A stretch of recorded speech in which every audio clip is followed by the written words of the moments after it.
What's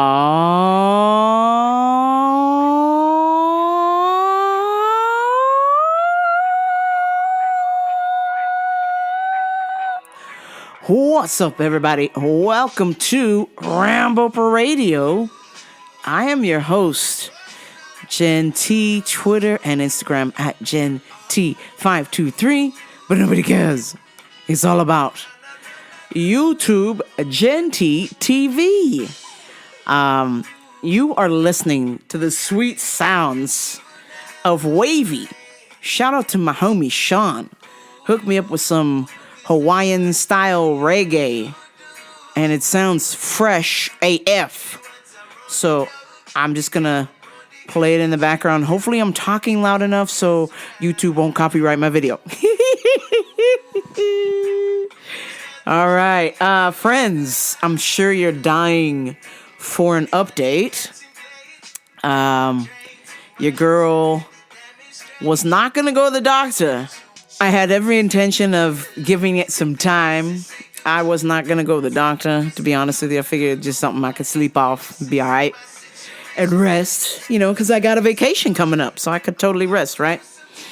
But apparently, under the guidance of some people that care about me, some of y'all talked to me, some of y'all called me on the phone and begged me to go to the hospital because I potentially could have a brain bleed. Who would have thought about that?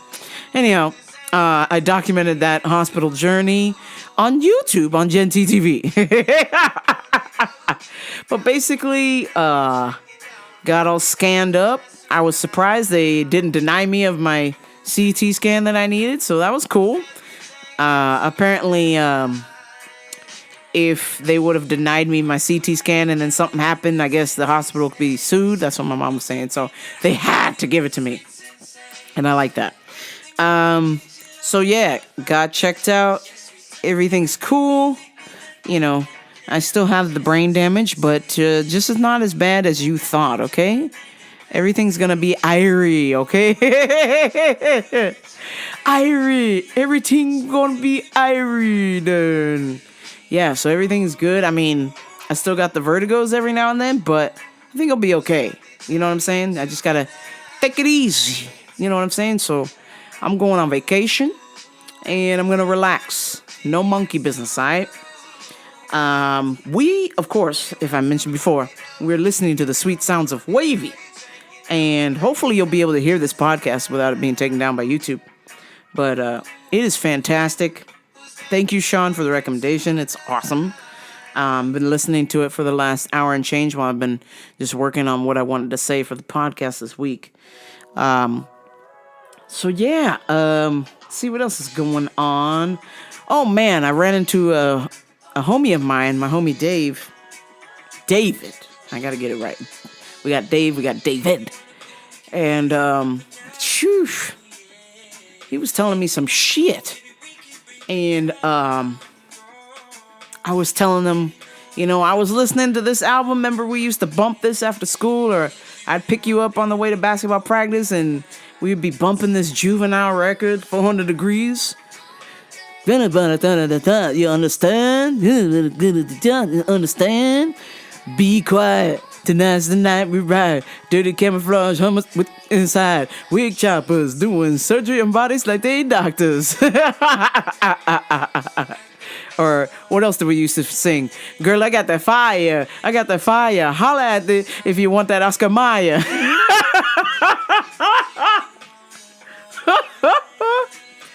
But yo, so anyway, I ran into the homie, came into my work, and I was shocked. I was like, bro, what's going on? What's up with you? And he was walking up to me kind of funny, and I was like, yo, what's going on, man? I was like, are you drunk or something?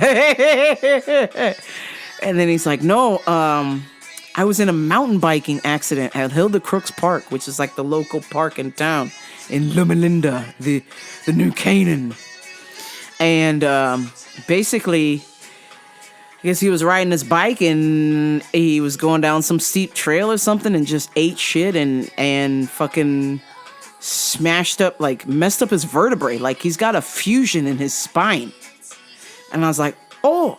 He's like, yeah, sometimes I lose my balance. And as he's talking to me, he starts falling. And I'm like, oh, hey, man, I don't have good balance either.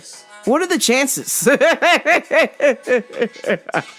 I was just like shocked that this healthy young man that I had grown up with, we shared a lot of fun times. We partied together.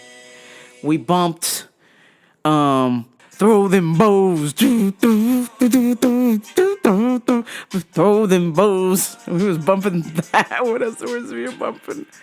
Damn it. The black is hot. The black is hot. Hot, hot. We was just bumping all kinds of tunes around town.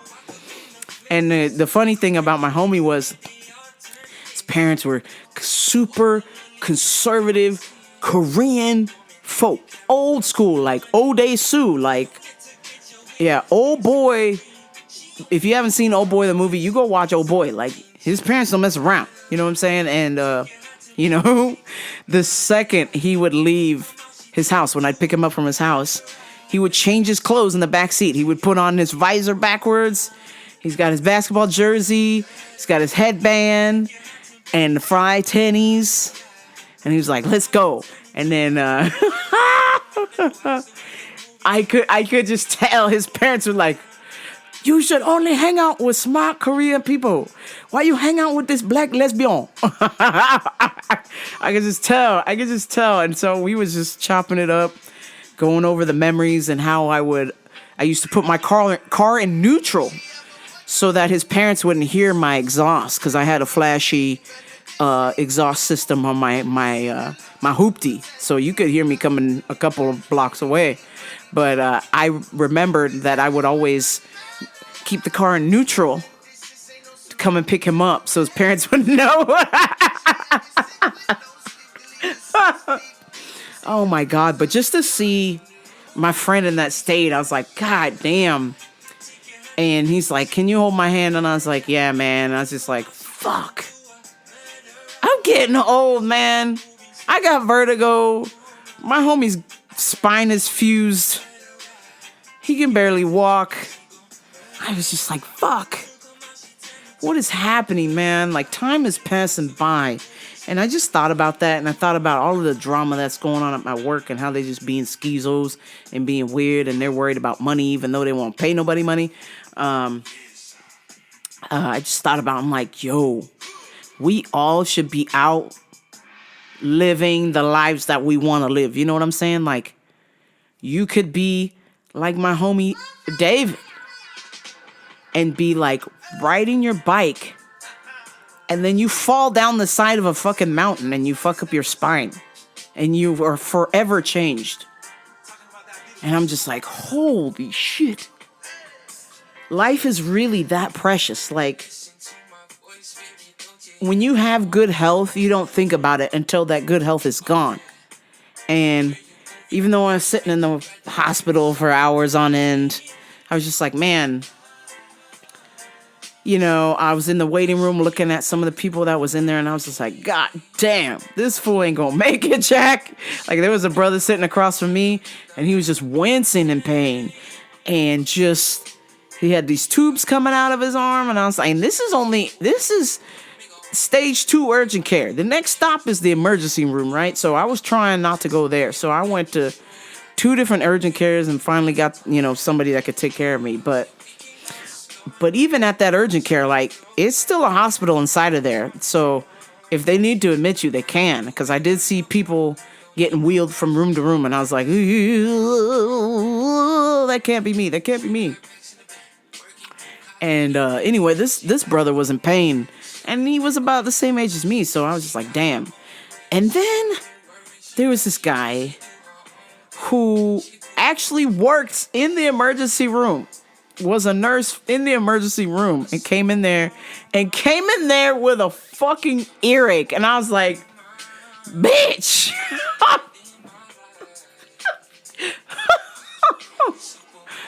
Bitch, hold on, wait a minute, player.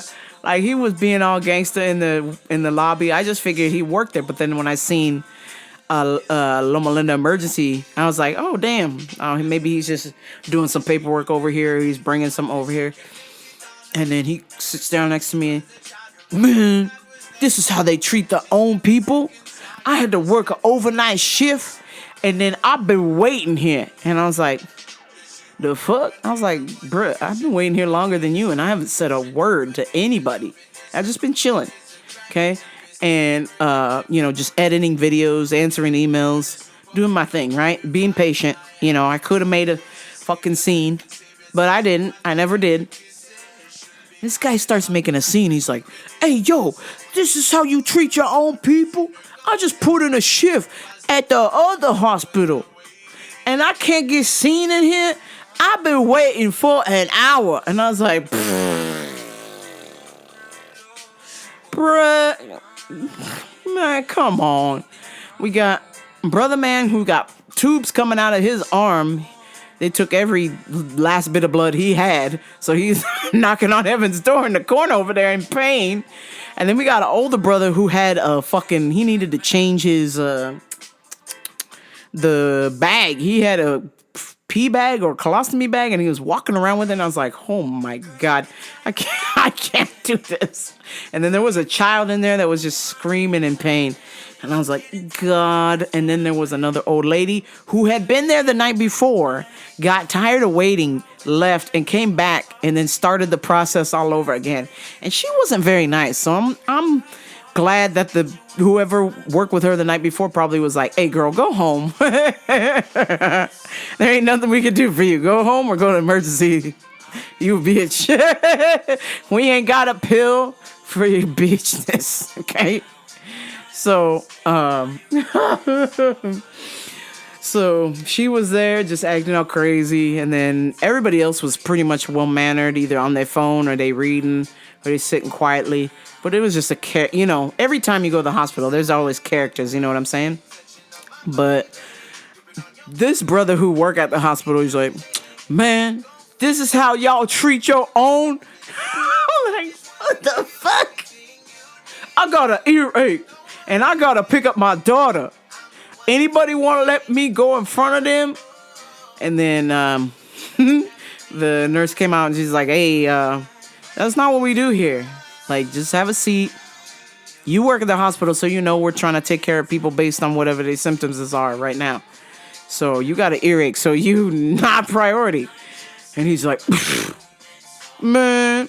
And he sits next to me all pouty. He's like, hey, how long you been here? And I was like, 4.5 hours. He was like, what? I mean, damn, that's a long time. I mean, not to be rude, but I work at the hospital, and I was like, I know, I can see your fucking scrubs. You're still in your shit. He's like, I worked the overnight shift, and I gotta pick up my daughter.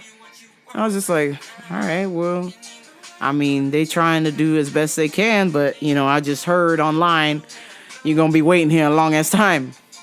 And then he's like, nah, I got an earache. That's all it is.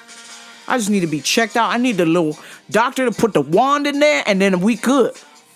And I was like, Doc, what? First of all, why the fuck are you even here for an earache? You know how many times I've had an earache? Put some fucking garlic in there and kick rocks. I was like, bitch, come on, man. Like, I don't know if I got brain damage, all right? Like, come on, son. But to be fair, I knew it wasn't a brain bleed, because if it was, I would have already been dead, since it was like a week prior that I had serious concussive symptoms. So I was just like, man, I'm good. This is just whatever. You know what I'm saying? So, but this brother was acting like he was knocking on heaven's door. Well, hi, knock, knocking on heaven's door. Whoa. I'm like, bro, you got an earache, Jack. Like, where's the blood at? Where's the vomit at? I mean, show me the gash. What are we doing here? And he was like, oh, man, no disrespect to you, but I just got to get out of here. And I was just like, do whatever you got to do, man. Like, doctor's over there. Fucking go talk to him. If he's your boy, like, y'all linked up or some shit. Fuck. I don't care. So he goes storming over there. He's like, hey, yo, physician's assistant. I got an ear infection. Can you just look in there and tell me what I need to do? I'm like, wait, didn't tell you this in fucking nursing school? You a nurse. Like, you should know what the hell to do. How do I know what to do? And I am an uneducated person. I was just like, fuck, man. I was trying, but this dude was just getting on my last nerve. But I was trying to be polite. I was like, hey, bro. Like, I was just trying to calm him down because he was all wired up and everything. I got to pick up my daughter. I worked an all-night shift. Just tell me I got an earache so I could go. It's just an earache. I was just like, yo, who the fuck shows up for urgent care? Or earache, man. Just crazy, right? So I was like, yeah, dog, like, maybe go ask somebody. Maybe they'll let you out because you work here or something. I don't know. Do your thing, bro. I don't think anybody cares. The rest of us are in here trying to survive. Like, I saw a girl bent over, holding her tummy. I was just like, oh, shit, this bitch is probably pregnant or something, about to lose her baby or whatever. And this motherfucker's like, hey, can I get seen first? I got an earache. I was like, damn. But I get it. I understand you put in your little all-night shift at work or whatever. You don't want to get checked out. Why are you here? But anyhow, he got to leave early and he was all excited. And then, of course, I got my little CT scan. And everything's Gucci. No brain damage. Or not as much as they could tell from that machine. I'm sure if they dig around there just right, they'll find something is terribly wrong. But yeah, your girl is perfect bill of health. You know, still a Patty McFatty, but apparently no brain damage. So we Gucci. Yeah, so y'all don't have to worry.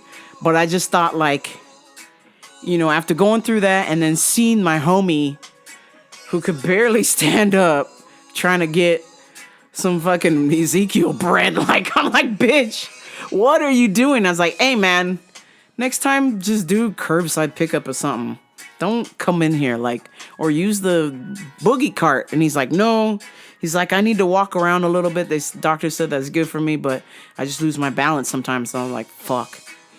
So it felt so fucking crazy to, like, take his hand and, like, guide him around the store because he was just, like, falling over. And meanwhile, I didn't even get a chance to tell him. I'm like, bitch, I got vertigo. Like, don't pull too far. I'm gonna fall too. This is fucking crazy, you know? But these are the times. And when I'm not getting any younger, you listening, you're not getting any younger either. So it's just like, fuck, man. We're showing our age. My boy got spinal fuse. I got the vertigo, you know. I'm just like, damn. This is crazy. Whew. What else is going on? Ooh, some current events. Well, I mean, this is pretty much the end for my coworker. So, I don't know what this is, but seems like anytime we hire an African American, they don't seem to last very long. Another African American besides me. Like, if there's too many African Americans, trouble is ensuing. So right now, as of right now, we always seem to have about 3. 1 to 3. No more than 3. No more than 3 black people working in the store. Otherwise, all hell will break loose, right? So, we got 1 in the juice bar. We got me working in every fucking department other than juice bar. And then we had a cashier. And then before we hired the cashier, we had another cashier who left. So, we got this new chick. Pretty cool. Rides an e-bike. With her being there less than a week, they already making memos about her, like, if you bring your e-bike in the store, we're gonna write you up. Like, I was like, what the fuck? Yo, they don't like this black chick. I was like, I remember these days. They were saying all kinds of dumbass shit about me back in the day. They still do, but I remember it was to my face. And I was just like, well, I'm not gonna quit. So And most of the people who were saying that dumb shit have either quit, been fired, or work in corporate. Who should be fired. Yo, but anyway.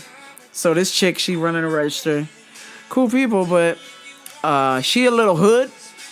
And you know what happens with hood kids, like they have a threshold of so much disrespect they can take before they're gonna let you have it back, right? So, and I guess the way management is speaking to her, she's not taking it kindly and giving them some back, and so they having trouble with her. But I guess after I left the store yesterday, today is Tuesday, so Monday, left the store Monday, and a manager got into it with her, and basically the black chick cussed the manager out, hopped on the e-bike and said, "Deuces, I'm out, I ain't finishing my shift, fuck this, fuck you, I'm out."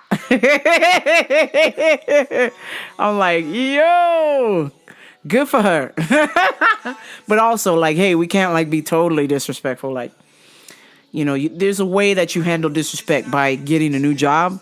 You know, you let them know a little something, but you just get the hell out of there, because that's ultimately what is best. And this is the way that she did it. She decided to fucking go out with a bang, Jack. She fucking cussed his manager out and said, "Arrivederci, cocksucker." So I'm just like, damn, you know, but good for her. Like, it was bound to happen, because they was just, you can't be out of pocket. I'm telling you, with hood people, they are very in touch with their feelings. And if you come at them some type of way, you come at them sideways, like, they're going to let you know. And you're not going to like the response. I guarantee it. So, RIP. I mean, I'm sure if she does come back, they're going to give her walking papers. So maybe it's best for her to just not come back at all and have the upper hand. You know what I'm saying? But as far as I know, she has got checkmate. She cussed the manager out and said the old goodbye, bon voyage. So hopefully she don't come back, because then they're going to do the whole powwow where, you know, they embarrass her and they're going to fire her ass. Just fucking crazy, man. It's just getting so wild at my work. Like, so many people want to quit. It's not even funny. And people are just tired of it. Like, they running the place ragged. We had 3 people leave for emergency purposes or family issues or medical things. And we're already strained as it is. And then 3 people left. And we's really fucking strained. You know what I'm saying? And so we just drowning right now. Like, I don't know a person who doesn't work in every fucking department other than like 3 people. Everybody's working in multiple departments, trying to do some dumbass shit, and no change in pay. And, you know, when I had my second meeting with my boss, I just thought, man, you know, it's cute. I mean, I get it. She's accepted this role where she's got to be responsible for this. But I don't know if she understands at the end of the day that regardless of her performance, whether it's good or bad, like, they're just going to pull her in corporate.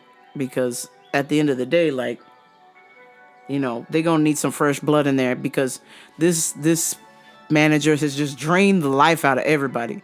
Just everybody who's quit has had a problem with her. And, you know, it's just shocking that her bosses don't see that. They just think, oh, somebody quit, whatever. It's money back in the store's pocket. You know what I'm saying? Like, oh, we barely have any people working here. Like, this is cool. We can just keep running the store as is. I'm telling y'all right now, the way staff is so stressed out now, they should probably close 2 hours early to compensate for the lack of staff. That's what's going on right now. They should probably close at 7 o'clock instead of 9, because we literally do not have enough staff. If that's how crazy it's getting.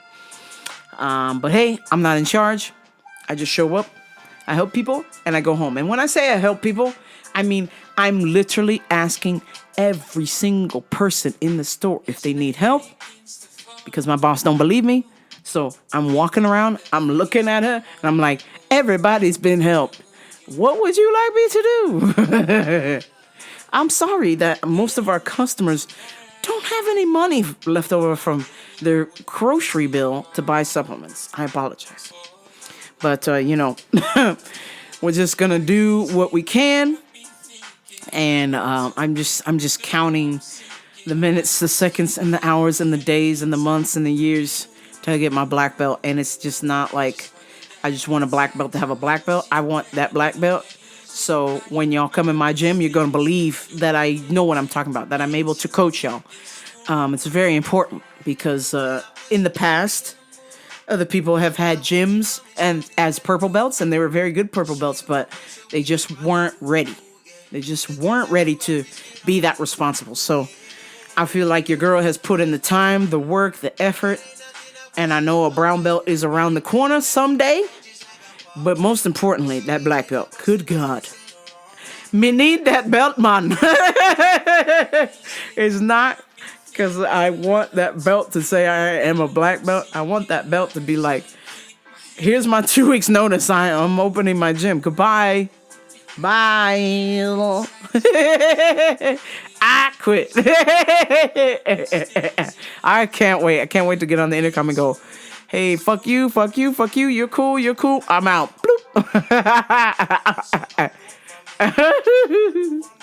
Oh, man. But anyhow, what else is going on? LeBron James. Arrivederci, cocksucker. LeBron is gone. Thank God, because, like I just mentioned, how we're just emotionally drained as a team, and it doesn't really feel like a team. And LeBron felt like the same way to the Lakers. I felt like he was just draining the Lakers' resources. And he did get us a chip in 2020. But other than that, like, his brother was just problematic. And I felt like, this guy wanted to embody the spirit of Kobe or whatever. But when it came time to help out the team, year after year, he's like, nah, I ain't leaving. I want more money. And it's like, dog, don't you understand? If you take a pay cut, we could afford to buy 2 medium players and we can get to a championship. We could surround you with a better team. But no, brother LeBron was like, me train, more money or I'm leaving. So finally the Lakers just had enough and they're just like, hey, cool. Arrivederci, cocksucker. You're out of here. It's over. And LeBron went to Philly. And he's claiming he's going to win a chip there with Joel Embiid. And I'm just going to say it now, not to be a hater, but these are just facts. I feel like LeBron going to get eliminated in round 2 again. Because there's just, as you age, even though LeBron is in the best shape that most 40-year-olds aren't in, I just feel like, when allegedly, when you use so much performance-enhancing drugs, allegedly, what people don't know is it weakens your tendons, and so it makes you more susceptible to tears. And so, how many times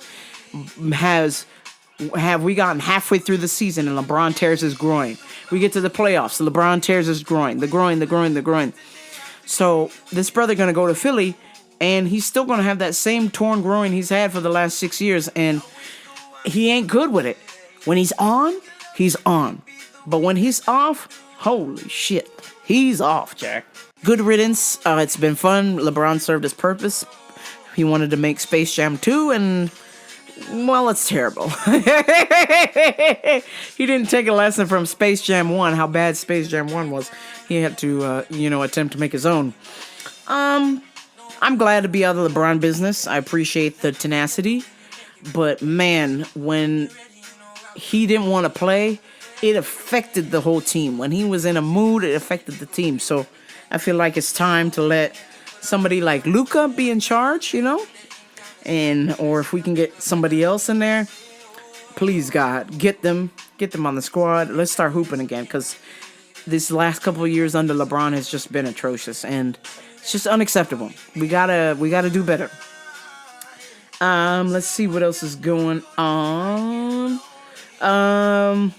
I I did see a quick little celebrity snippet story about Olivia Wilde on a podcast talking about how traumatic it was for her to release a movie while divorcing her husband.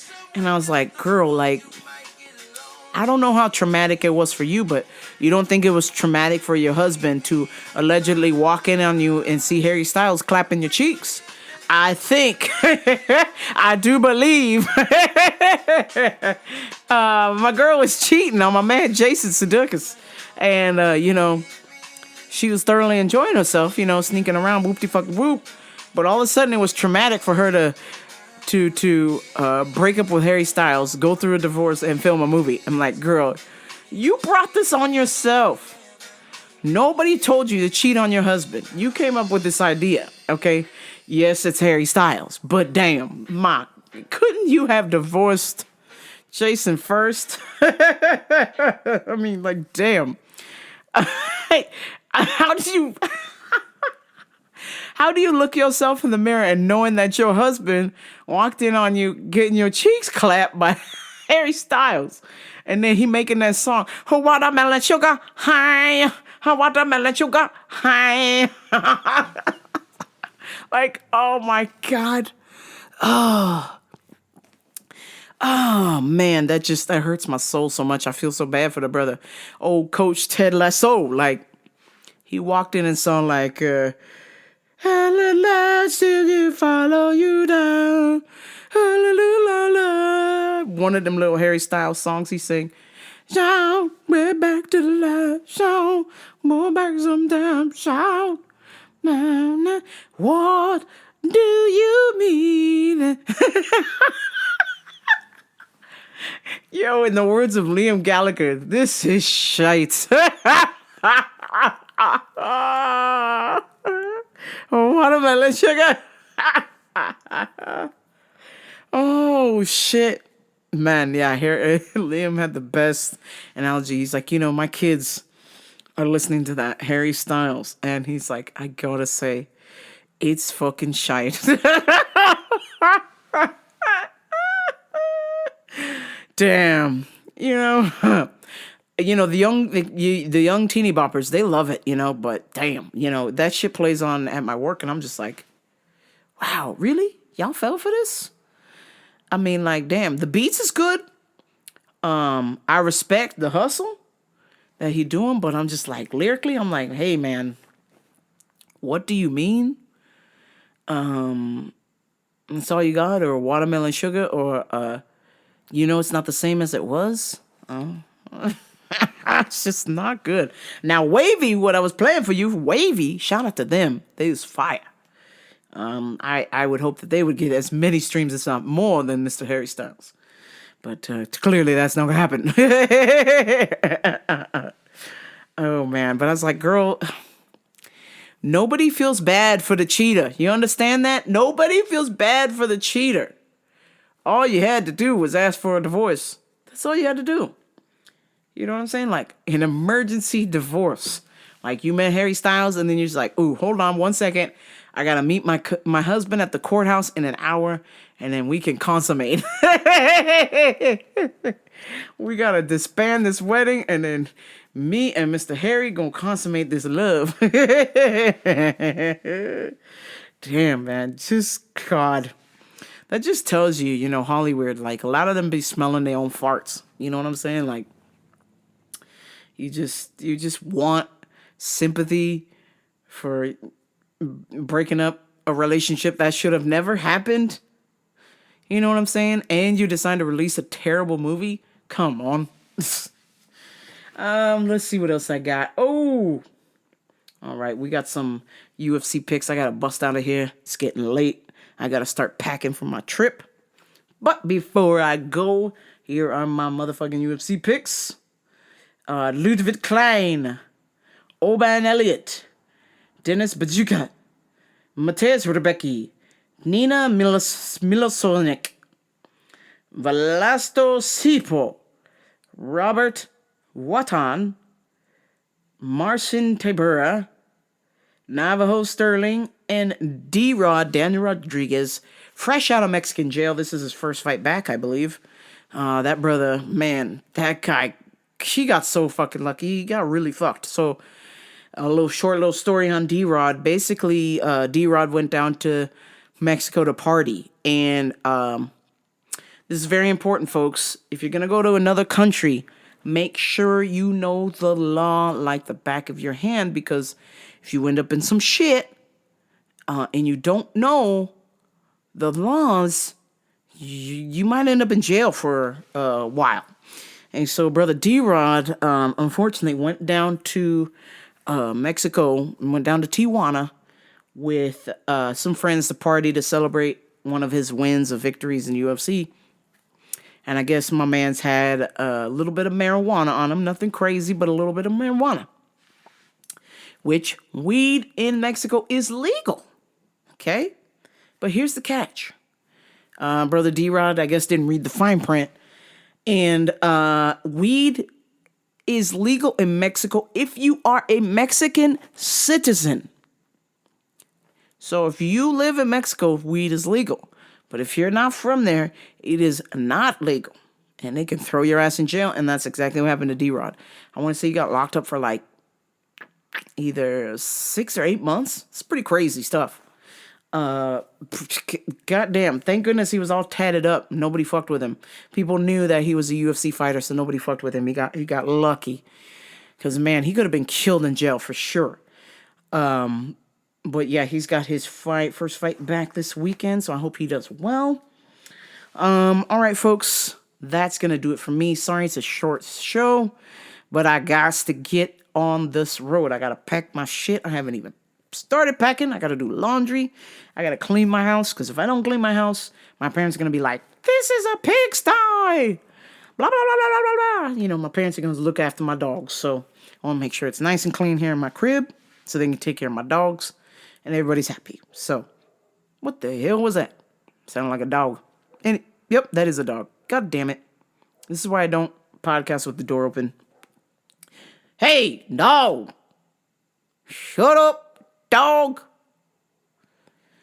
All right, I got to end this show. Please like, share, and subscribe to Rambo Burrito, RamboBurrito.com. Tell a friend, but only if they're cool, of course. YouTube, Gen T TV. And that is going to do it for me, folks. I will talk to you next week if I don't go to jail for rounding up this dog for barking during my podcast. But yes, thank you so much for tuning in. I appreciate every single one of you who listens, who checked in on me. Your girl's just fine. We're going to be okay. And I will be wearing a helmet in practice for at least the next 3 weeks to a month, until people can get it together and stop being so spazzy and concussing me. You know, if I want a concussion, I'll go to the kickboxing class and spar hard. All right? I'm in jiu-jitsu, so I don't get hit in the head for a reason, okay? Anyhow, sorry about that rant. All right. I will talk to y'all next week, but until next time, this is Rambo Radio. I'm out. Peace.